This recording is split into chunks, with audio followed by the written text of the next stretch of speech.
Olá pessoal, como vai? Eu sou a professora Cíntia Pinho e hoje nós vamos dar continuidade, na verdade, à nossa aula da semana passada, que aconteceu em sala de aula mesmo, e nós já fizemos, no caso, a modelagem do nosso banco de dados, né? Fizemos aqui, estamos montando o modelo conceitual, então nós temos passei três exercícios para vocês, que eram da biblioteca, o da farmácia e o da veterinária, tá?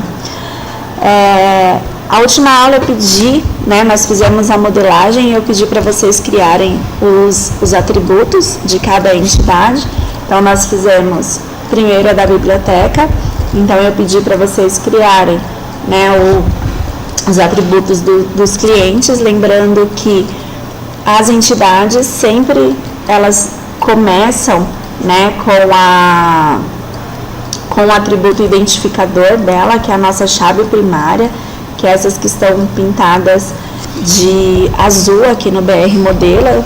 Depois vocês vão ver que nem todas as entidades vão ter a chave primária, porém inicialmente, né, que nessas todas contém uma chave primária.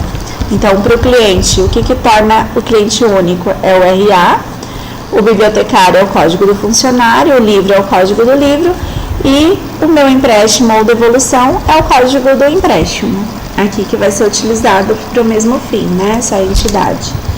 Então, nós fizemos essa modelagem, cliente, né, empresta, o bibliotecário ele é responsável e o livro pertence a esse processo. Na hora da modelagem, sempre na hora que eu tiver dúvida de quem liga com quem, eu mostrei para vocês que o legal é sempre começar perguntando qual vai ser a atividade fim, né, dessa biblioteca. Então a biblioteca ela existe para emprestar os livros, então eu falei para vocês, vamos começar, né, daquela entidade onde eu vou chegar no objetivo fim dela. Então tudo, né, gira em torno da biblioteca para fazer um empréstimo ou a devolução de livro. Só que para eu fazer esse empréstimo, essa devolução, eu preciso de ter alguém que queira emprestar o livro, eu preciso de ter o livro para emprestar e eu preciso de ter alguém responsável por esse processo no sistema, que é o bibliotecário. Tá? Então, foi criado aí os atributos. Existem atributos que vocês não podem, né, esquecer deles, como a chave primária, e atributos como telefone. Sempre é legal manter telefone residencial. Por exemplo, aqui eu criei telefone, eu poderia ter criado, né, tel fixo, telefone fixo, né, no caso. Tel fixo, de repente, é interessante vocês já criarem também, né, o telefone celular. Nós sabemos que esse é um atributo multivalorados, né? O telefone ele pode receber vários valores, assim como o e-mail e tudo mais. O que eu poderia acrescentar aqui também? Coisas como documento no cliente. Porém, nós estamos subentendendo que essa biblioteca ela está dentro da escola. Então, documentos pessoais já está no sistema da escola, caso a escola precise dessas informações, como endereço e tudo mais. Então, por isso que aqui no cliente eu não coloquei, né, inclusive o endereço completo do aluno, né, que é o que vai pegar empréstimo, pegar o livro emprestado. Aqui o bibliotecário nós colocamos, né, um atributo composto aqui com vários itens que formam. Lembrando que sempre vocês vão colocar aqui o tipo de dado que ele vai receber. Então, o nome recebe varchar, a turma que ele pertence varchar, e assim por diante. Por exemplo, data de nascimento vai ser do tipo date. Então, todos os campos vocês têm que colocar aqui o tipo. Isso vai facilitar depois, na hora que nós formos gerar o nosso código SQL, tá? Então, a modelagem, nós paramos nessa modelagem. O que ficou de vocês fazerem foi realmente o atributo. E a aula de hoje é para falar sobre cardinalidade, que nada mais é do que essa parte, ó, aqui são esses números, né, que a gente tem que fazer a ligação. Cardinalidade nada mais é do que a quantidade de vezes, né, que uma entidade ela pode relacionar com a outra. Então, vamos lá. Semana passada nós estávamos conversando sobre relacionamentos, né? Então nós vimos que o relacionamento entre as entidades, né, são as associações particulares dentro de um conjunto. Então definimos como relacionamento o fato, né, o acontecimento que liga dois objetos ou duas coisas aqui existentes no mundo real. Então, o relacionamento nada mais é que a associação entre essas entidades. E aí, agora, o nosso assunto, na verdade, é a cardinalidade, tá? Já falamos de relacionamento na aula anterior e nós precisamos definir a cardinalidade do nosso exercício. Então, o que é a cardinalidade? A cardinalidade, ela é o número mínimo ou máximo de ocorrências de uma entidade relacionada a outra, ou seja, a quantidade de vezes que uma entidade pode estar relacionada a outra. Eu sei que isso parece um pouco grego para vocês agora, né, no início, quando eu faço essa definição aqui para vocês, né, que a quantidade de ocorrências que uma entidade pode se relacionar a outra, mas isso, gente, isso vai ser a chave, na verdade, para os nossos exercícios. Aqui, essa quantidade, né, esse número de instâncias de entidade que podem estar associadas em um relacionamento, tá? Então, isso vai ser muito importante para nós daqui em diante. E aí eu vou mostrar para vocês os tipos de relacionamento que pode ocorrer. Então, nós temos, por exemplo, dois objetos aí do mundo real. Deixa eu voltar um pouquinho aqui no João e na Maria, né? Então, eu tenho dois objetos aqui do mundo real. Então, vamos imaginar um cartório aqui no Brasil, né? Onde tem duas pessoas que vão ter um relacionamento. E esse relacionamento, ele foi utilizado aqui usando, né, o verbo casado. Então, João casado com Maria. E aí, o João casado com a Maria, em diferentes países, vocês vão ver que ele pode ter relacionamentos diferentes. Então, vamos começar. Então, o primeiro relacionamento, que é o relacionamento aqui no Brasil, é o relacionamento 1 para 1. Então, nesse grau de relacionamento, cada elemento, né, de uma entidade relaciona-se com somente um elemento da outra entidade. Então, no Brasil, um homem, né, tem um homem A, B, C, D aqui, e tem as mulheres X, Y, Z e W. Nós sabemos que um homem no Brasil, ele só pode estar casado com nesse conjunto aqui, com uma mulher, tá? Então, um homem, ele só pode ser casado, né, com uma mulher. E no sentido inverso, né, essa mesma mulher, ela também só pode ser casada com um homem, tá? Então, como mostra aqui embaixo, o sentido da leitura, tanto da direita para a esquerda, quanto da esquerda para a direita, né? Aqui no Brasil, se um homem casar com duas mulheres, ele está cometendo um crime, certo? Então, é algo que não pode acontecer. Então, esse é o relacionamento 1 para 1.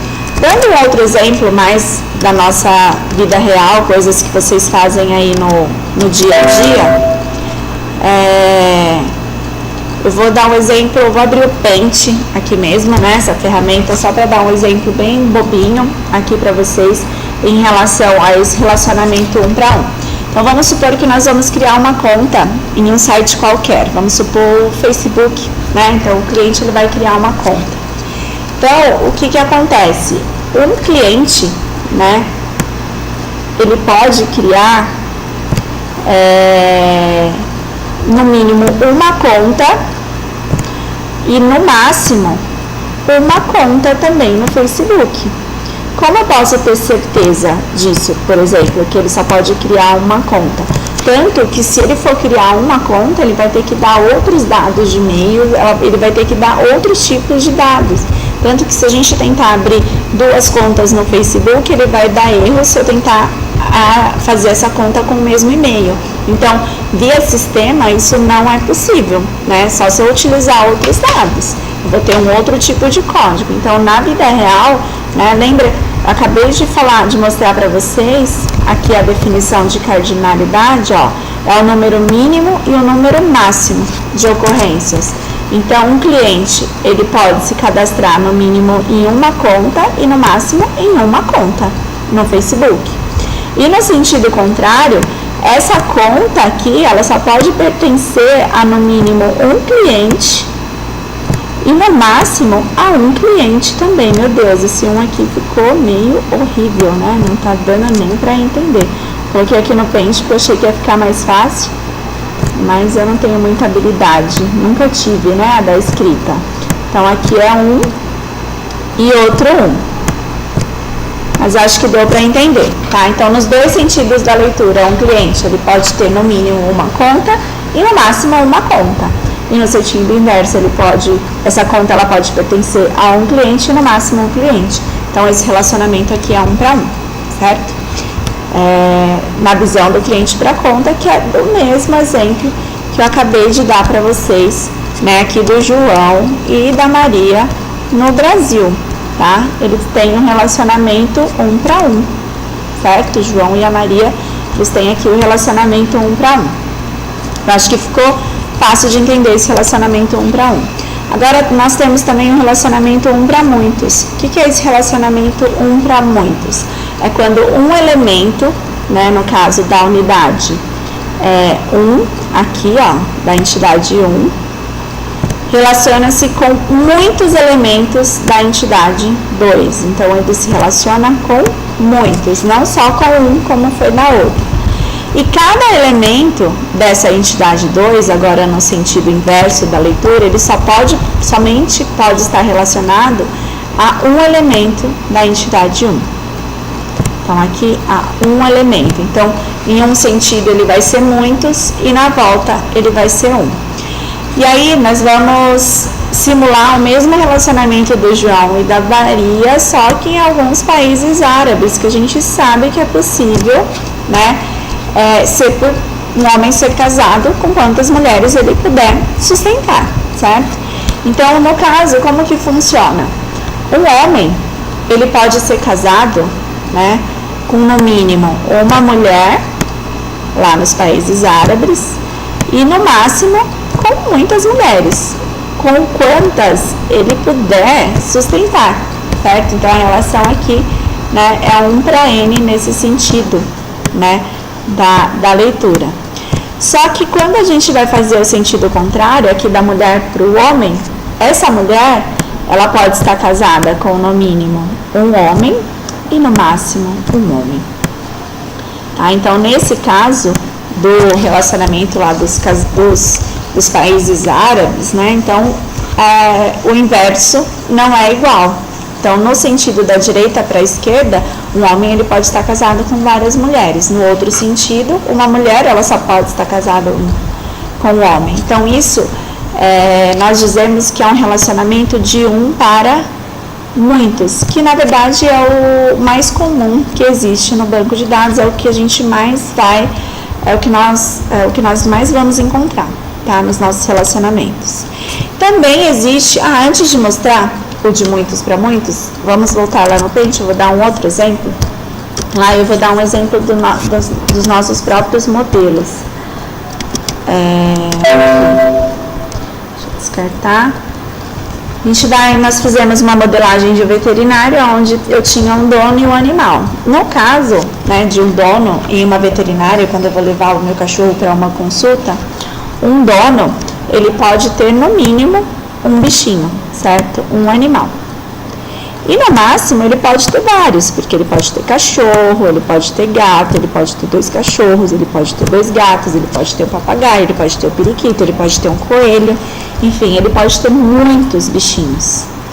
Só que quando a gente vai fazer o sentido inverso da leitura, aqui, esse animal, ele pode ter no mínimo um dono.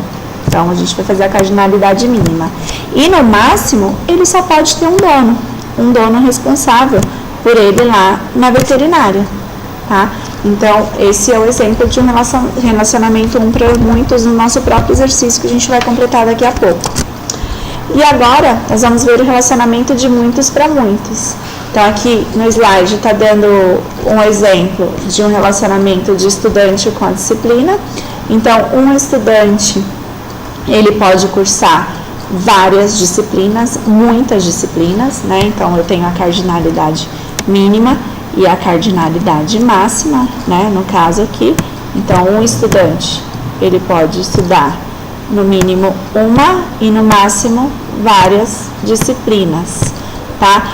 Em que momento, professora, o aluno ele pode cursar uma única disciplina? Por exemplo, tem algumas universidades federais onde nós nos matriculamos em disciplinas, e aí muitas vezes pode acontecer de a gente estar matriculado em apenas uma, pode acontecer.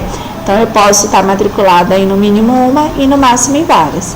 E no sentido inverso, essa disciplina ela pode ser cursada por no mínimo um aluno e no máximo por vários também. Essa disciplina ela pode ser cursada por vários alunos. E aí a gente tem aqui o relacionamento muitos para muitos. No entanto, esse relacionamento, ele não pode existir. Na verdade, não é que ele não pode existir em banco de dados. Toda vez que existe esse tipo de relacionamento muitos para muitos, nós vamos precisar criar uma entidade associativa aqui no meio, tá? Ela vai virar a entidade que vai fazer a relação, né, entre o estudante e a disciplina. Tá? Que vai caracterizar quais são as disciplinas que esse estudante ele estuda, ele vai estudar várias. Então, essa entidade aqui é que vai listar, basicamente, quais são as disciplinas que esse estudante estuda. Então, nesse caso, eu tenho um relacionamento um para muitos, aí aqui tem a definição, ó, no caso do relacionamento o N para M, que é o muitos para muitos, são geradas outras entidades que possuem atributos que não vai pertencer a nenhuma outra das duas. No exemplo do slide anterior, pode ser gerada a entidade matrícula, por exemplo, onde vai conter a data da matrícula, a turma que o aluno está, né, cursando essa disciplina, além do código do estudante, do código da matrícula e do código da disciplina também, que ele vai estar cursando, né? Então isso vai estar aqui no meio. Então aqui ele vai gerar alguns atributos, que seria o próprio código da matrícula, né? O código da disciplina vai estar aqui, o código do estudante, a data em que se matriculou, o curso que ele está fazendo, e aí vai ter outros dados que não vai ter nem aqui no estudante, nem nos dados da disciplina. É aqui que é onde vai ter essas informações de em qual disciplina cada aluno está cadastrado. Tá? Então é assim que funciona. Nos nossos exercícios também vai ter um exemplo, tá? Desse caso aqui. Deixa eu só sair do slide para mostrar para vocês. No nosso exemplo, vou abrir aqui no Paint de uma forma mais rápida, nós temos o exemplo da farmácia também. Então, nós sabemos que em uma venda, né, uma venda ela pode conter no mínimo um remédio e no máximo vários remédios. Então, ela vai acontecer dessa forma. Nós sabemos que um remédio pode ter em uma venda ou em várias. E nós sabemos também que nas vendas, elas podem conter, né, no mínimo um e no máximo vários remédios também. Então, nos dois sentidos, um remédio ele pode estar no mínimo em uma venda e no mínimo em várias. Então, se for duas pessoas lá comprar um Dorflex e uma dipirona, então o Dorflex ele vai estar na venda do fulano e o Dorflex ele vai estar na venda do ciclano também. Então, em duas vendas diferentes eu vou ter o mesmo remédio. Então, um remédio ele pode estar no mínimo em uma venda e no máximo em várias. E essa venda, ela pode conter no mínimo um remédio e no máximo vários remédios. Então, aqui está identificado o relacionamento um para muitos. E aí, essa entidade aqui do meio, ela vai virar uma entidade associativa. Ela vai ter esse símbolo. E que nós chamamos também de entidade fraca. Tá? Então, ela também tem a definição de entidade fraca, porque é aqui que vai ser listados quais são os remédios dessa venda, assim como a data da venda, assim como a quantidade de remédio, né, que a pessoa comprou, o total unitário do remédio, né? Então, se eu comprei 2 Dorflex a R$2, vai dar um total de R$4, por exemplo. É isso que vai estar aqui no meio, tá? Então, aqui acabamos de explicar, né, essa parte de cardinalidade, a definição de cada uma. E aí no próximo vídeo eu vou mostrar para vocês de fato como que nós vamos montar isso lá no BR Modelo.